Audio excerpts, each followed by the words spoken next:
Hi, this is Dr. Anil Shah, and this is Masters of Beauty.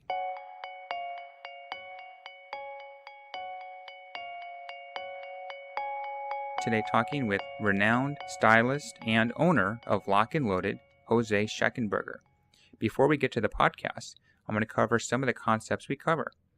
One of the concepts we cover are different areas of the hair that patients can have recession. We talk about the crown or vertex of the head. The crown is the back portion of the head, often places where you would put a beanie or a yarmulke for patients. And that's an area where patients will have some concern. The temples are the area that is near the front of the hairline and the size of the hair that's common in male pattern baldness. We too talk about miniaturization of hair as well.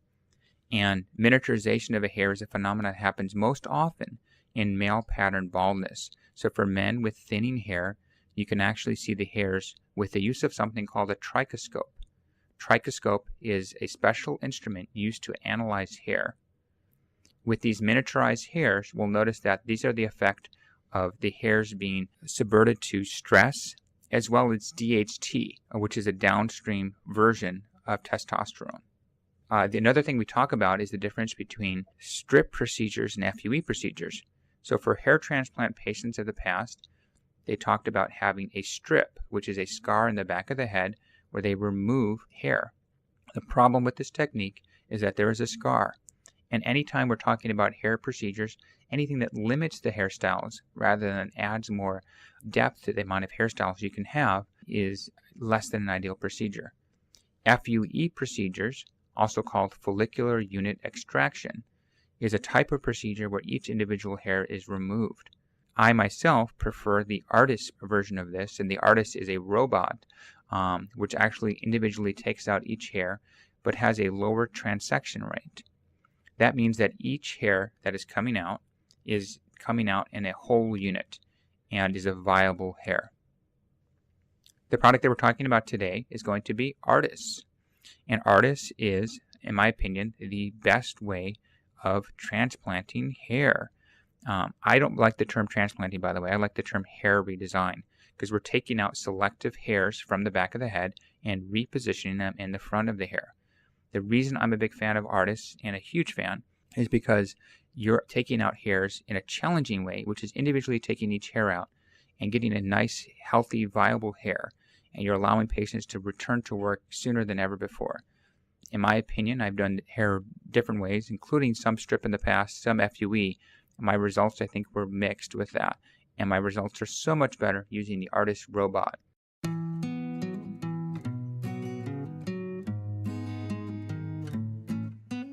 I'm pleased to have with me Jose Schnekenburger. He is the founder and CEO of Lock and Loaded. Not only that, he has developed 6 completely original hair care formulations, which took him how many years to develop? It took about 3 to 4 years to develop all 6. And not just sort of developing this, is painstakingly every day spending hours to develop ideal formulations. Labor of love. Not only that, he's been 20 years in the hair care industry, featured in Modern Salon, American Salon, Behind the Chair. He's a shy guy as far as his accolades, but he has won not only once, not twice, but 3 times.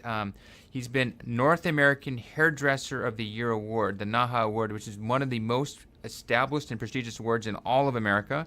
Quick correction on that. And thank you so much. The NAHA was for Lock and Loaded as a team, so I have to give a shout out to the team for the NAHA wins. But yes, it was a great accolade for us. Awesome. So pleased to have his expertise here because we're going to be talking about how we can make ourselves look the best with hair. So, and we're all about trying to make ourselves look the best. So we're going to find out what some tips and tricks for all of us. So I'm going to start off with women and women coming in. And so, we all evaluate a face, and I evaluate a face differently if we're talking about for surgery. When you're looking at a face for hair, what are some of the things that you're looking at just as a general thing when someone comes to you as a new client? Sure. I think with new client,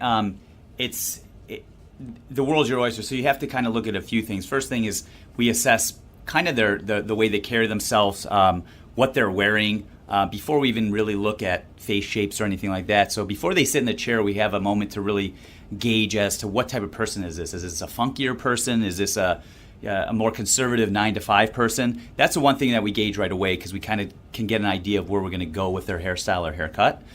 Second would be sitting in the once they sit in the chair, we really take a look at what's going on in the hair and also with the face shape, etc. So we're looking at previous haircuts, looking at the current haircut. We're listening to them, seeing where they want to go. Is it achievable? And kind of quantifying and taking all those things in and seeing what would be ideal for that client. Do you find, like in plastic surgery, I think in general, we all want to be something sometimes we're not. Like if someone has like blonde hair, maybe they want darker hair. If they have curly hair, they want straight hair. Do you find that in plastic surgery, for example, if someone has a smaller nose, they want a bigger nose. If they want a bigger nose, they want a smaller nose. Do you note that some patients will come in and say they want the exact opposite of what they have, and you have to kind of make sure it matches their face? Sure, absolutely. I think that's probably the biggest thing. If you look at and very similar to your industry, is that most people come in with pictures, and a lot of those pictures tend to be unrealistic because most of those people in those pictures are either photoshopped, and a lot of times they'll come in with pictures of even a family that I'm not really fond of, but the Kardashians, and they don't realize that most of the women in that family have wigs. It's not even a haircut. So they're like, I want to have they have a level 1 black hair, and they want level 10 blonde. Well, that person doesn't have level 10 blonde. It's a wig that's blonde. So they think that they can get from that level of 10 and go the complete opposite end of the spectrum in one sitting. It's just unrealistic and unachievable, and we have to educate them with that and try to find a median and something that can make them happy and let them know what is achievable. So a common issue that kind of comes up with women is this long forehead. And as we get older, the forehead becomes a little bit more prominent. As a hairstylist, what do you think are ways a woman comes in with that dilemma? Some styles and things Sure. they can do? It depends. I think a lot of it is somewhat preference. I know everybody has different beauty standards. Semi-long forehead, I tend to like. When it tends to get a little bit creeping back from the side profile and you can see it, then bangs becomes a big conversation. And it's something more that the client is usually really sensitive about because they see it every day and it's something that's bothering them. So the main way to combat anything that you dislike is generally by hiding it. So we generally talk about going with a bang. Now, when you go with a bang, there's many different options, from a natural sweep to a really hard bang that just sits there on the forehead. So we discuss what those options are, but the best way to combat that would definitely be covering it with some sort of fringe or bang. And then a common issue that happens with patients, not just from the longer forehead, is sometimes you'll see thinning hair, especially in women. Mm-hmm. This is probably a huge research thing. So what's out there? What can they do with thin hair to kind of, and that's such a broad question. Sure. With cutting it, there's a lot of tricks with women's hair. The beauty of women's hair is that you can hide a lot because they have a lot of length. Now, if it's thin, it can just lay limp. So the main thing about women's hair and hair in general, even men's hair, is that the enemy of volume is weight. So what we do is we take techniques to texturize the hair. And some people say it's thinning the hair, but ultimately you're not thinning hair. Thin or fine hair needs texture because those shorter hairs that are brought in with texture will support the longer hairs and give it more volume. So we need to create volume in thinning hair, and you do that with texturizing, and you have to do it in the right places. So it's a technique that not many people know how to do properly. So a lot of times they tend to mess it up, and you hear them say, "Oh, I don't want anybody to bring those thinning shears near my hair; it ruined it." But if you find the right person, they'll texturize in the right places. They can make a world of difference and change the fabric of your hair and make it look and feel thicker. Oh wow! Yeah, fascinating. And so it's actually giving support to the hair by this. That's an awesome concept. Sure. Another issue that kind of comes up in patients is face shape. So sometimes you'll see patients with more of a rounder face kind of coming in. Any suggestions to kind of help their face? And what are you trying to do when you see that rounder face? Sure. I think I think the basic ideals when you look into like beauty is that the ideal women's shape of face is oval. Now that's just depends on the person and what they think, but most people strive for that shape. If someone's coming in with a round shape, we try to create more ovalness. You might not get it totally oval, but you try to create that ovalness shape. And the one way to do it is, if you have a round face, you don't want to add more width because you already have width. So shorter hairstyles that sit along the jawline or the cheekbone area will tend to make the face look wider. So we want to create elongation. So you're going to try to do layers and get longer hair over, maybe past the shoulders, so that you can stretch that face out a little bit longer, give the illusion of a more length in the face and less roundness. That's probably to combat the overly round face. And how about the converse of that, the thin face? Well, you do the opposite, exact opposite. You would add width to the face by doing shorter haircuts that sit somewhere along the jawbone to add width. If you go long, you're just adding to the problem and elongating. You kind of give the greyhound effect. So you don't want to do that. And then how about, can you actually influence a woman's neck? So if you have someone with a shorter neck or longer neck, how does length of hair or hairstyle kind of play a role there? Absolutely. I mean, that's similar to face shapes. When you're dealing with hair, if someone's got a longer neck, that's generally, if it's not too long, generally we like to expose a nice neckline. So if we want to expose a nice neckline and not elongate it either, we'd go with a shorter haircut so that you can expose it. If someone's got a really short neck, we don't necessarily want to expose it. We, again, want to elongate it. So we kind of want to have longer hair, layers again, because if you cut it real short, it's going to be a main focal point, and that might bother the client and might be one of the things that they don't like. But yeah, you kind of have to find that happy place, because a lot of times they don't want a short haircut. They're a woman, they want long, beautiful hair. So you kind of find that happy place for those people to do both. Make them happy, but also find a way to improve something they don't like. And I think that's just kind of that point of fascinating, that how your interpretation, how you can change things, really makes a big impact. A lot of our patients, when we send them to amazing stylists like yourself, they really make such an impact on patients' lives, because now if they can see their neck now and they have less fullness in their neck, now we want to show that off.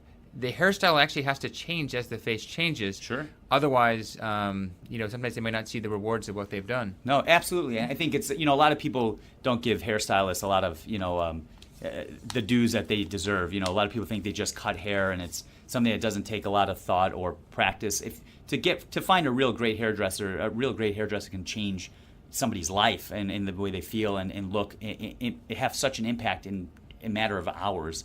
You just need to find that right person who understands hair, understands face shapes, understands balance, all those things. And at the end of the day, somebody who you want to sit in their chair, and they'll really be able to guide you into the right direction. And it's interesting that when people talk about surgeons in the U.S., we call them doctor, but Sure. in the U.K., they actually call surgeons Mr. Wow. And Okay. the reason they do that. that is because the lineage of surgeons actually comes from barbers. Okay. And that the red and white poles. I know that portion. Yeah. Yeah. So it's actually in the UK they actually call surgeons Mr. Okay. So it's actually an honor to be called Mr. It's actually offensive to call a surgeon Doctor. Really? So Okay. it's one of those the lineage. So it's kind of that same lineage of barbers. Sure. And surgeons kind of went together. And yeah, and I know some of the conversations that we've had in the past. There's a lot, of course, you guys went to school much longer than we did, and you went to med school, and I couldn't even imagine doing that. But there's a lot of similarities to what we do in regards to like the daily interactions and the before and afters, and how you can affect somebody with just a few little snips here and a few little snips there. It's a huge confidence booster. And it also could go awry and go a different direction if you're not with somebody who is capable or has the expertise. Absolutely. And that's something that's buyer beware. So it's a beautiful industry to make people feel better. It's definitely rewarding. Absolutely. So now we're going to go to men. And specialty. Yeah, and men have all sorts of issues. All sorts, yeah, they do. And so they're the most loyal of any client. We love them. Okay, so and I have a lot of these issues too. So so we're going to start out with different things. So the men with we'll go right to it. Men with receding hair. We're going to start off with temples.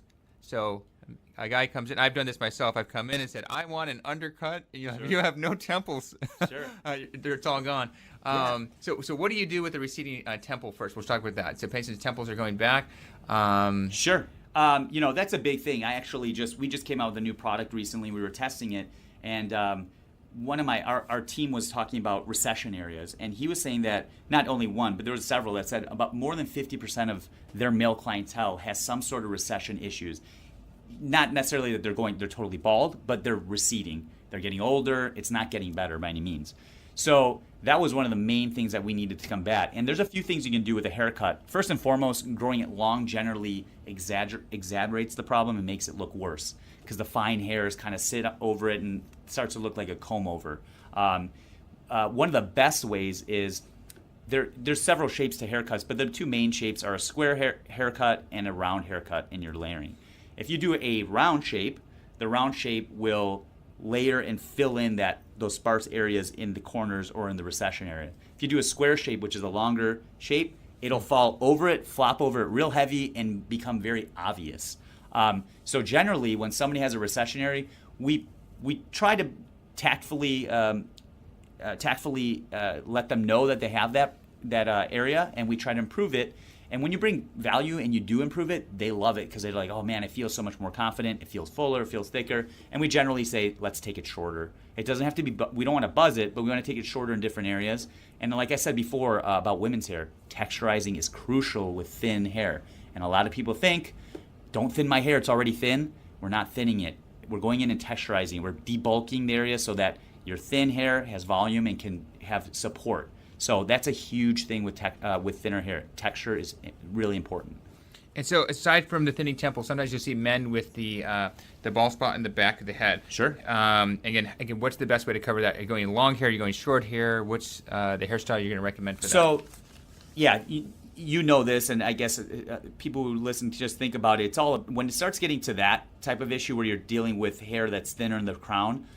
You're dealing with lightness and darkness. Mm-hmm. So you want the areas around it to be lighter so that the contrast isn't so different. So if I'm thin in the crown, I'm experiencing this now too. I'm getting thinner in the crown. I've been complaining about this with Dr. Shah, and somehow hope I can fix it. But what I do is, back in the day, I would probably do longer length in the back and sides and do a lower fade. Now I take my fades higher and tighter.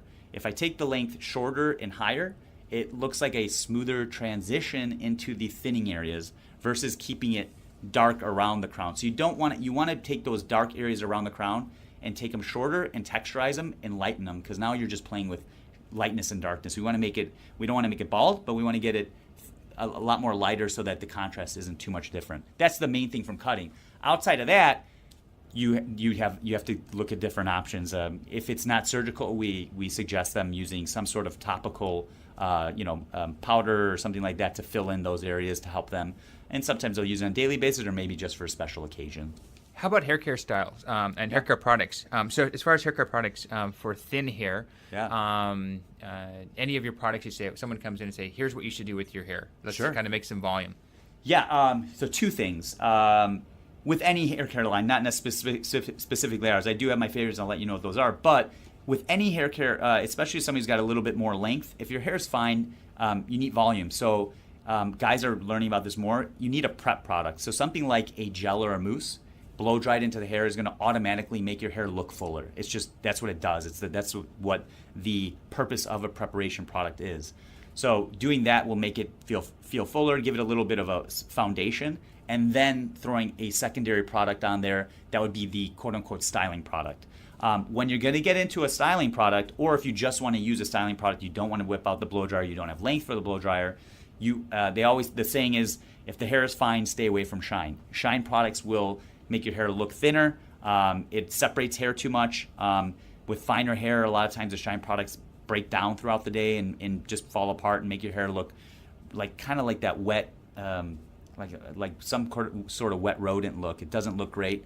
So you want to go with a matte product that's got texturizing attributes to it. I know in our line we have a product that's our best seller. It's called Grit Transforming Cream. It's a light paste. It's kind of airy, and then you emulsify it, and once you put in the dry hair, it adds a ton of texture, and it gives the appearance and feeling of thicker, fuller hair.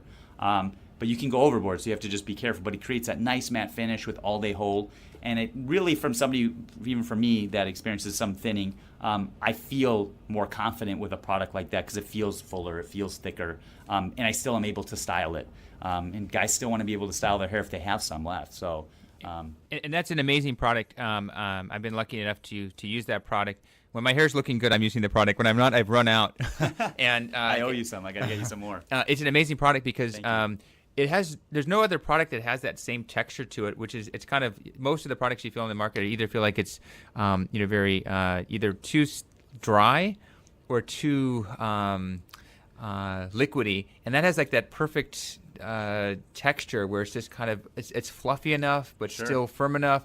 And it actually feels amazing in the hair. And it's surprisingly super powerful. Like all day I'm running around and seeing patients, and on my good hair days, when I'm getting compliments, I know I have not run out. Thanks.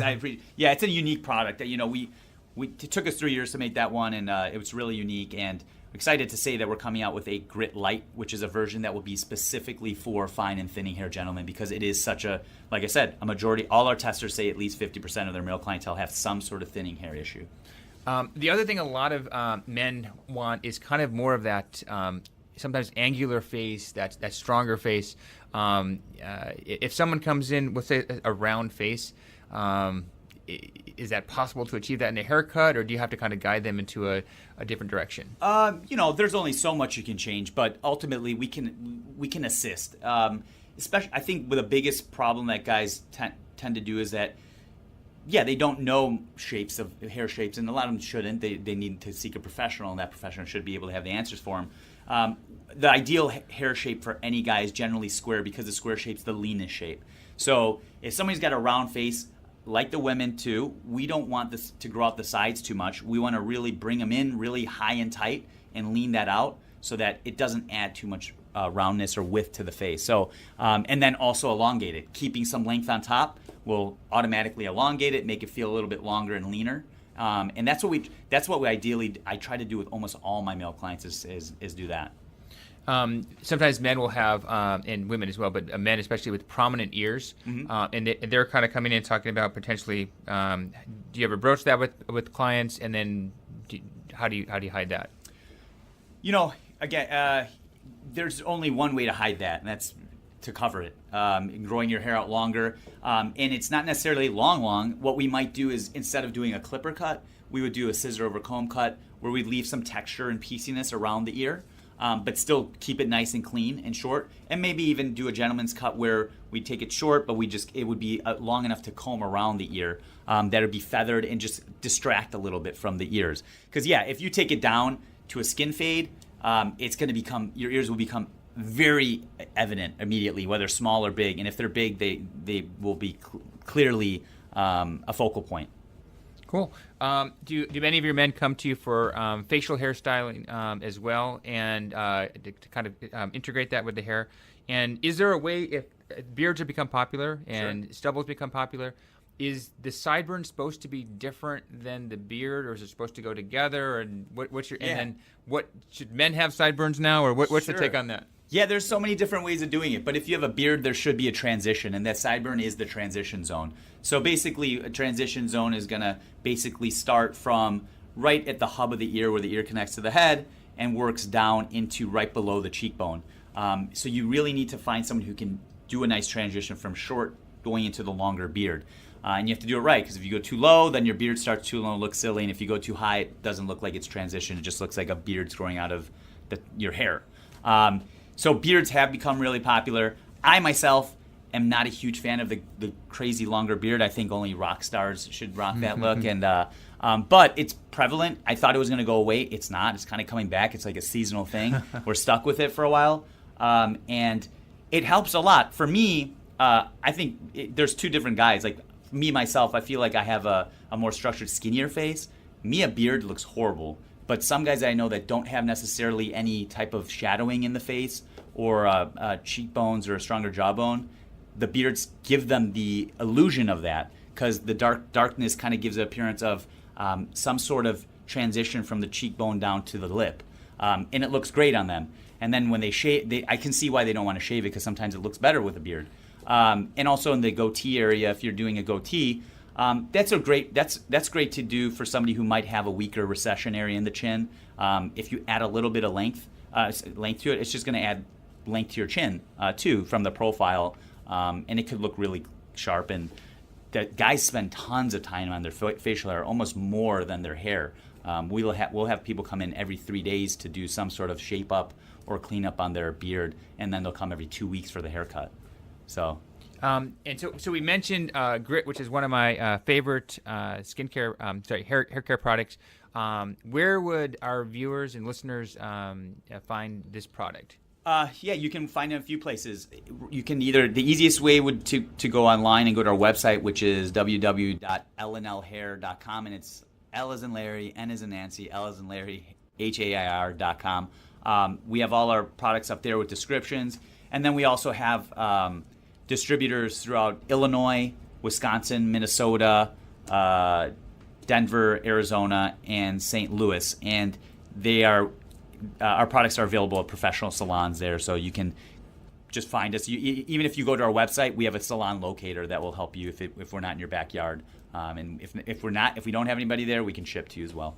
Awesome. So, and your Instagram handle is Lock and Loaded Hair. Yep. Amazing. Thanks so much for all the tips, and hopefully our listeners will look their best, but they should definitely see a stylist who knows what they're doing, which is that